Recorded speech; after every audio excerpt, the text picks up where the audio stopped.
All right, everybody, welcome into episode 20. I can't believe we're saying episode 20 already of the New Wave Certified Podcast. I'm your host, John Larkin. I'm a private sports performance trainer here at New Wave Performance. I'm also the owner of the brand, and I'm also a sports philanthropist. And one of my favorite things about what I do is the impact that I get to make, on the athletes that I serve, as well as their families, and just creating opportunities for them to succeed in sports. Here's kind of what to expect on today's show. We're going to talk a little bit about philosophy for being successful, how to be successful, and then we'll also kind of dive in a little bit about the Week 8 preview, Week 8 recap, and the Week 9 preview. So not an episode that you want to miss. We're also going to drop a gem about the upcoming turkey drive that we're going to do in November for the Wave of Opportunity Foundation.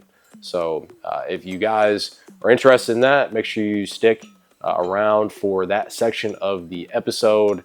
Until then, make sure that if you haven't subscribed already, you go ahead and drop us a subscription. I think we're at like 822 subscriptions right now. And then drop a thumbs up and drop a comment. Let us know what you want to see next. So without further ado, let's get into the episode. Yes, so again, episode 20 of New Wave Certified. What is that? What is that statistic? I'm talking to my producer right now. What is that statistic about most podcasts fail after so many episodes, or there's like some metric or something? Yeah, it's only like 5 or 10. 5 or 10. So what do you have to be in the top 1%? Where you're at right now. All right, so we're in the top 1%, I guess. So I think, when you look back at where we started and where we are now, I remember sitting down and making the decision to do something like this. And I never really thought of myself as being a podcaster or even just someone that can just sit in front of a camera and lights and, talk to people on the internet. That's never really something I thought would come with what I do. But I do see the positive impact that it's made on folks around here. And I know that people really value what I have to say. So, I kind of feel a responsibility to keep doing something like that. And it's been a very humbling and it's been a rewarding learning process throughout, the time that, shout out my producer, man. Without him, it's not possible. Darshawn Smith Productions. Make sure y'all go check out his Instagram, YouTube, his own podcast, Positivity Hour. And, like I said, without him, it's not possible. But some of the things that I've learned throughout that time are just the importance of speaking clearly and speaking with purpose and having a plan of what you're going to cover, right? And I think that is a skill that you need to develop, and becoming camera trained, media trained is another term that a lot of athletes need to master. And I thought, in the beginning, we were doing a lot of interviews with like college athletes and other folks, and we'll certainly get back to doing that. We're wrapping up our final weeks here of Iowa high school football, but I thought that also kind of was something that I could offer to those athletes, is that type of experience of getting in front of a camera, talking to an audience, and expressing their thoughts, their feelings, and telling their story.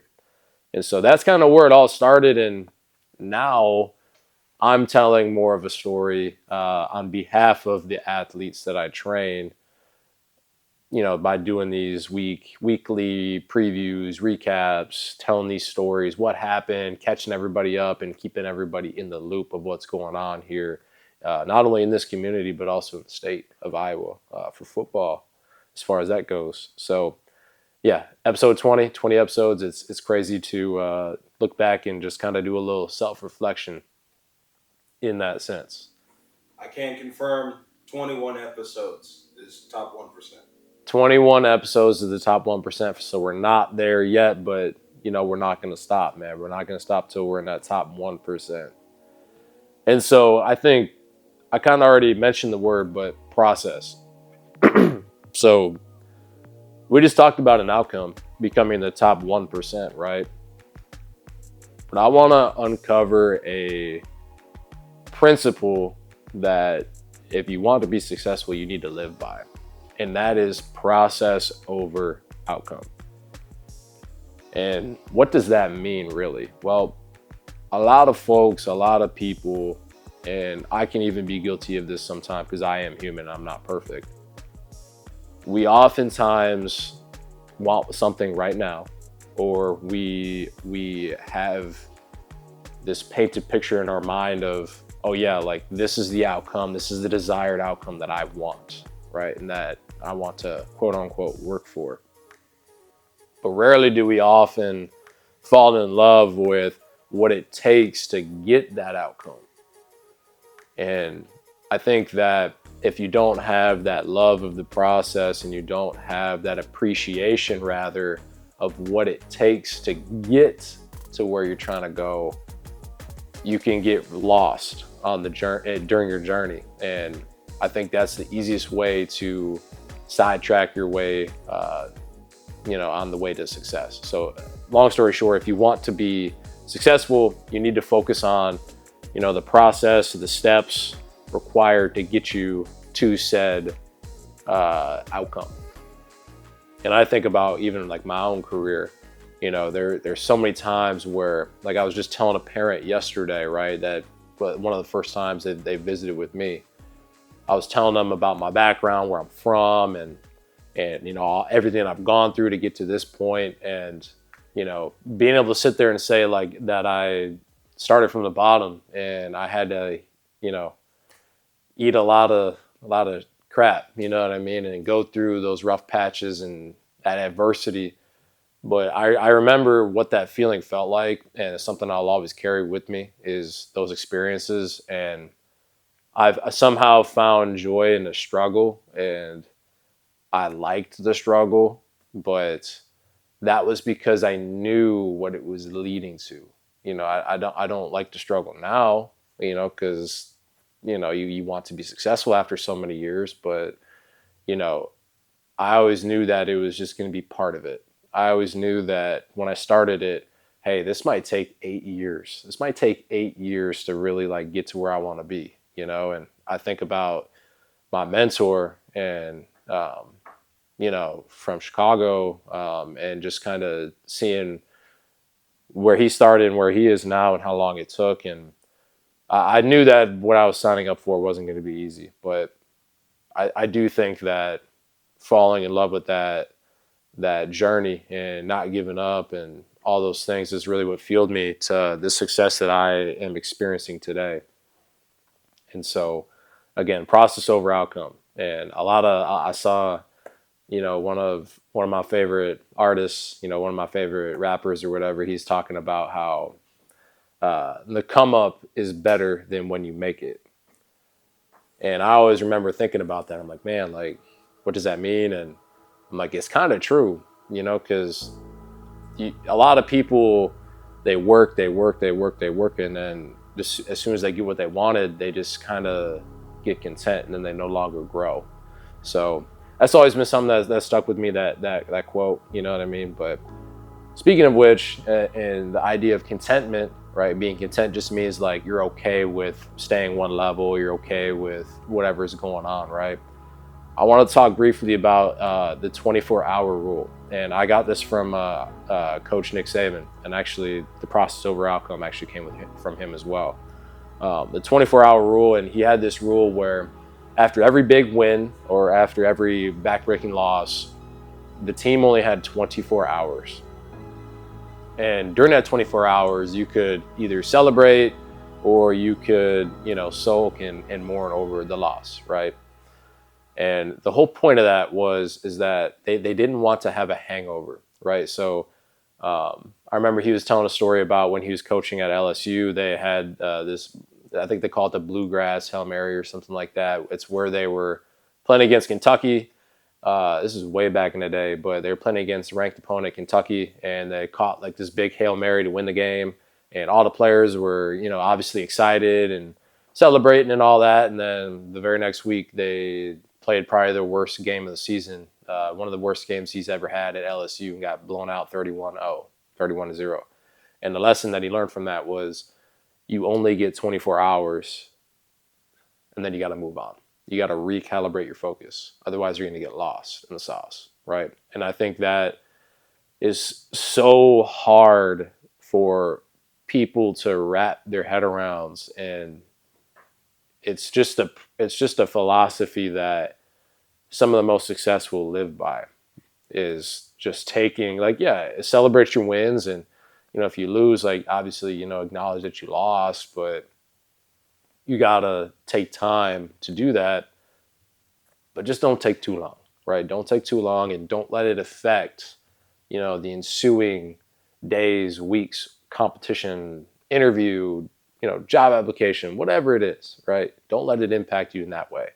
Don't let it distract you, right? So that's a quick little rant, rather, about philosophy and what it takes to really be successful in this world. And I hear it all the time, actually, is that it's not that hard to be successful nowadays because of where we're at, with, just everything going on. I feel like every generation probably says that, but I mean, when you really boil it down, like, it really comes down to like your core values, your philosophies, and your habits, and all these little things that make up your identity, making up a successful identity. So as soon as you can identify those things and try to live by them and take action towards them, I think that's when you start trending in the positive direction, right? So I want to transition and talk briefly about the Wave of Opportunity Foundation and what we have coming up. We've got really something very special coming up. November 22nd, it's a Saturday. It's a Saturday before Thanksgiving. We're gonna do a turkey drive here at New Wave. And so essentially what that is, you bring a turkey, right? We're gonna donate it to a local partner.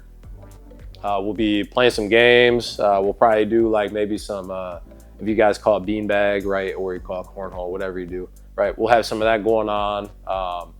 I remember when I was in Galena, Illinois, for a ski trip or whatever, they had frozen turkeys, right? But then they had like these, like this like wood, like plywood or whatever, and then they had bowling pins, and you do turkey bowling, right? Because I don't know if you bowl or not, but you can get a turkey if you get 3 strikes in a row. So it's kind of ironic, but nonetheless, they gave away prizes for that. So we might do something similar to that, or we'll do like a turkey toss, wherever who can throw the turkey the furthest. We'll figure something out, make it fun, make it engaging for you guys. But I just think that it's a great opportunity to be involved and to do something special and to really make an impact that's, gonna make the holiday season that much more enjoyable and more memorable, not only for you and your family, but then also the people on the other side, the recipients, right? The people that actually need these things, right? So again, Turkey Drive, sponsored by Wave of Opportunity Foundation at New Wave Performance, November 22nd. It's a Saturday. It's the Saturday before Thanksgiving. So if you know anybody that wants to like get more involved in that, or if or even just like any type of suggestions, like make sure you like hit me up. Hit us up online, whatever. Just make sure you get in contact with us. Other than that, though, let's really just quickly dive into the Week 8 recap. It might have been the best game that we've been to all year. It was Prairie versus Iowa City West, and I remember I got there maybe after the first drive. It's kind of funny because New Wave is so close to Prairie that when I'm walking out the door after my final session, when I'm walking out the door, I can hear the stadium from outside my building. But so I heard them doing the intro when they're running out and all that good stuff from when I walked out the door. Anyway, Prairie ended up winning 45-31. It was a must-win game for them. A lot of playoff implications were on the line there. They ended up pulling out a win and essentially just the flow of the game, right? So Prairie actually got out to the lead. I think they were up 7-0 after the first quarter. Um, then they scored 14 points in the second quarter. However, West scored 21 points in the second quarter, and that was mainly contributed to big plays. I think they had 3 plays of like 40 plus yards that went for touchdowns, and they had a lot of busted coverages that they took advantage of right in the passing game. And I remember just kind of watching, you know what I mean? And obviously if you're a defensive guy, you don't want to give up big plays, right? So just kind of, interesting to see how they were able to bounce back and answer from that. And one of the ways that they did answer from those big plays was special teams. So shout out to Drew Menace, also known as the Slim Reaper. He had a 93-yard kickoff return for a touchdown immediately following one of those big play touchdowns from West.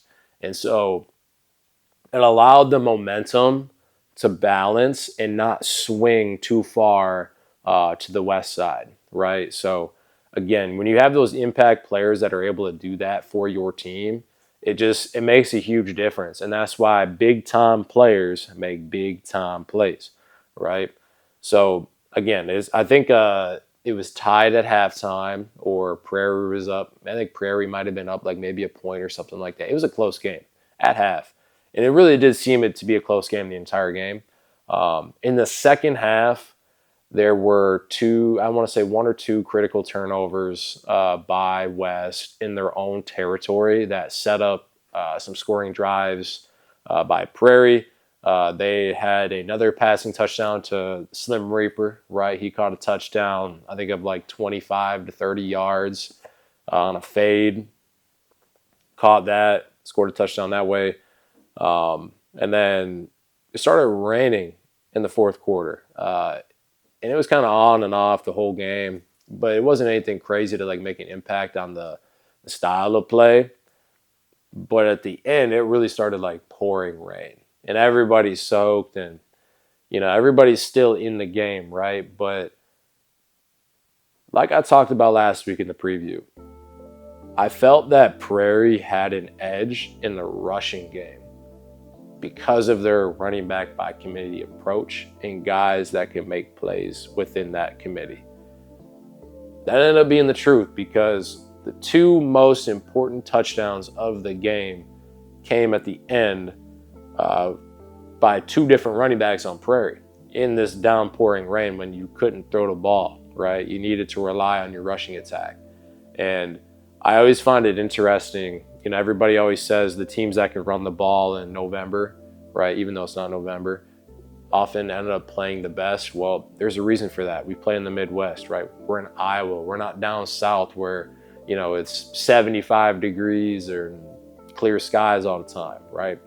So I just found that to be kind of interesting. And Prairie ended up winning the turnover battle. That's something we talked about as well. And then, of course, they won special teams. They had 2 big returns, the one that I mentioned, and also they had a return by a sophomore that stepped up to play. He had like a huge, I want to say like 70-yard return, but it got tackled. But either way, it still flips the field and gives momentum to Prairie. So again, Prairie, they won the turnover battle, they won special teams, and then they took advantage on offense. So they really did win all 3 phases, and that's why they ultimately ended up winning 45-31 against a very good Iowa City West team. So, where do those 2 teams go from here? Obviously, Prairie, you kept your playoff hopes alive. That's your first big win of the season over a ranked opponent, over a winning team. I know that's something we talked about as well last week. And West, I know they like to talk about how do you learn from it. Yes, like how do you learn from it? But I think it's going to come down to like, hey, if we're really going to win, if we're really going to go far, it's going to come down to being physical. It's going to come down to playing with, aggression, with fire. And I saw a little bit of that, you know what I mean, from like our corners, right? Like AJ Hodge and Neil James. Like when I watched those guys play, like AJ, he put on a big hit and he let them know, you know what I mean? And I see Neil, talking his talk. You know what I mean? And I just think that when you get those types of guys like leading in that way, it makes an impact on how the rest of the team's going to play. So, you hope that they can bounce back from this loss and take 24 hours, right? If you're Prairie, I know they were pretty high at the end of the game, rightfully so. Take your 24 hours, but hey, it's time to turn a page, and likewise for West as well. So again, wishing both of those teams best of luck the rest of the season. Hopefully they can both go deep into the playoffs, but we're going to go ahead and shift gears and look at week 9, the final week of Iowa high school football. Who are we going to go watch? We're going to go watch Kennedy play Dallas Center Grimes and DCG. They're the number 9 ranked team right now in Iowa. Kennedy is 3-5 and DCG is 6-2. And so I have not been able to see Kennedy play too many games. But it's all good. I'll get to see them here in their final game. DCG, you're 6-2, so obviously you're thinking about playoffs. Kennedy, I don't know if they're eliminated from playoffs or not, but I doubt it. You're 3-5. But you do wonder, if Kennedy is going to come out in this one to play a little harder. There's a lot of seniors on this Kennedy team that I really do want to see win this game. And I do think that they're going to play with a little bit more heart because they may want it more, because this very well could be their last and final high school football game. So you really hope that they go out on top, and this is something that they can remember and hang their hats on as a way to end their high school careers. But looking quickly at the resumes for both teams, we'll start with Kennedy. First, Kennedy and DCG, they actually have a fairly similar schedule. They've played three of the same opponents.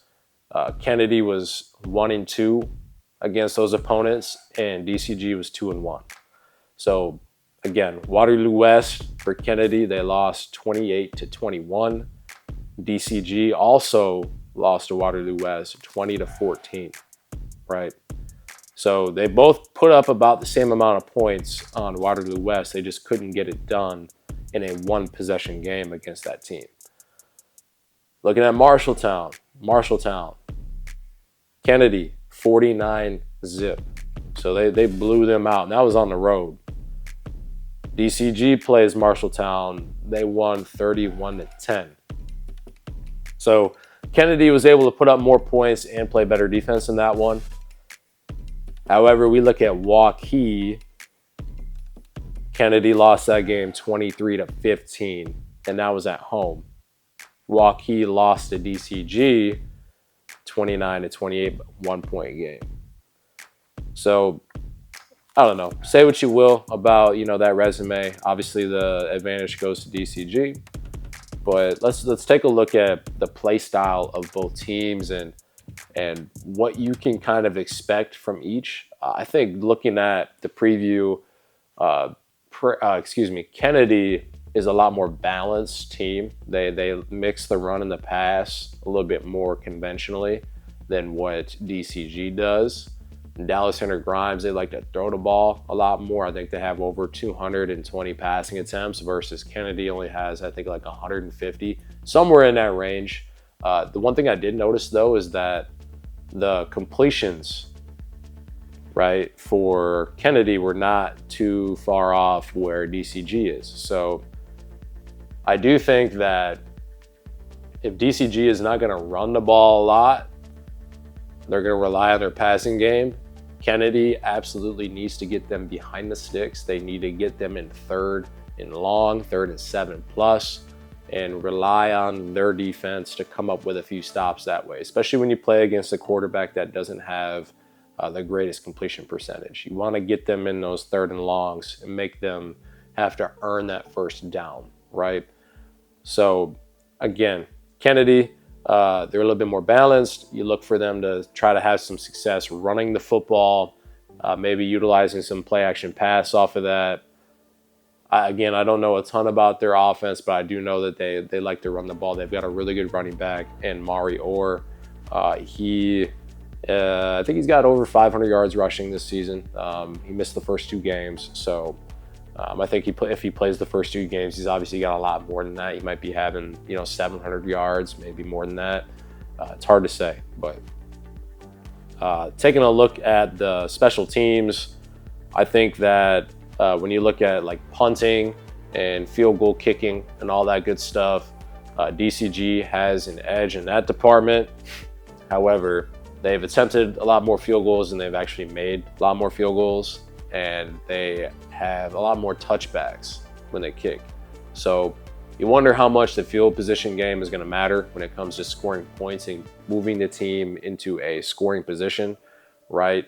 However, Kennedy, right, they have more kickoff return yardage, right? So they've scored touchdowns off of kickoff returns, but again, if DCG is able to kick touchbacks, then I mean it doesn't really matter. And I was actually thinking about it, right? Why hasn't high school moved to the NFL kickoff? Like the NFL does different kickoff rules, right? And I kind of like them more than what we get now. At first, I didn't like it. Nobody likes change in that sense, but I do like it more now because of the enforcement of like landing zone and just all these different things, right? If you don't land in the landing zone, it's a penalty, right? If you kick a touchback, it goes out to the 35. You know what I mean? So I just think that it's interesting that way. You know what I mean? But let us know what you think. Do you think that high school football here in Iowa should adopt the NFL kickoff rules? Let us know in the comments. As far as the matchups go, I think that, from what I hear, Kennedy has some decent DBs, so hopefully they can step up, make some plays that way. And I think that Kennedy is going to try to control the clock, you know what I mean, with their running attack. And I would love to see them just go out there, play physical football, leave it all out on the line, leave it all out in the field, and walk away with a W. So as far as making a prediction, I think that the final score of this game is going to be 35-28. I got Kennedy scoring a lot of points. We'll see if that happens, man. But I don't know. They hope they can pull it off and get a dub. But other things I do want to touch note on before I end the show here are the merch that we have. So get your New Wave hoodies. The weather's cooling down, man. I know you're gonna want a hoodie to stay warm. One of my favorite things about this hoodie is the inside, how soft it is, and how the colorway, right? It kind of goes with anything you want to wear. You know what I mean? Because it's more neutral, and I mean it just fits nice. I'm cool with it. And then also the upcoming plyometric program that we're running in November. Like I said in the last episode, a lot of our athletes, their favorite program is this program here. And the reason why is because the results that they get are just something like they've never experienced before when it comes to like increasing their vertical jump and explosiveness, right? So what you can expect from like a plyometric program here at New Wave is one, your results. You're going to get about 2 to 4 inches, right? That's if you're consistent. That's if you're training 1 to 3 days a week, right? Obviously, the more you train, more likely you're able to get that higher level of result. Second thing I think they like about it is it's just a little different. It's a lot of exercises that they're not used to doing. It kind of is more novel in that sense. And I think it just kind of goes well with what, postseason looks like, you know what I mean? And just trying to realign your body, move better, you feel better. You feel like you're moving in the right direction, right? You're in a good process, right? Like we talked about earlier. So again, make sure that if you're serious about wanting to take the next step after this season, or, you're serious about like, hey, I really want to be one of those elite athletes. I want to be returning 93-yard kickoff returns. I want to be, picking, quarterbacks off. I want to be, dunking basketballs. I want to do all these things, right? You have all these goals, right? I want to play college, right? You got to take the next step. You got to go through that process. And here at New Wave, it's our job, it's our responsibility to make sure that we outline the proper process for you to reach those goals, right? And the plyometric program is one of the best ways to get some positive momentum ending 2025 and heading into 2026. So you can go on our website, fill out a form, or you can just simply hit us up on Instagram, TikTok, YouTube, whatever it is. Just get in contact with us. We'll set something up with you and we'll get you all squared away. But other than that, though, appreciate you guys tuning in. Episode 20, again, wouldn't be here without the support of our viewers, our audience, our athletes, their parents, and then also our wonderful producer, Darshawn Smith. Make sure y'all go check him out, man. Get tapped in. Other than that, though, looking forward to bringing you episode 21 here soon. Top 1%. Let's get it.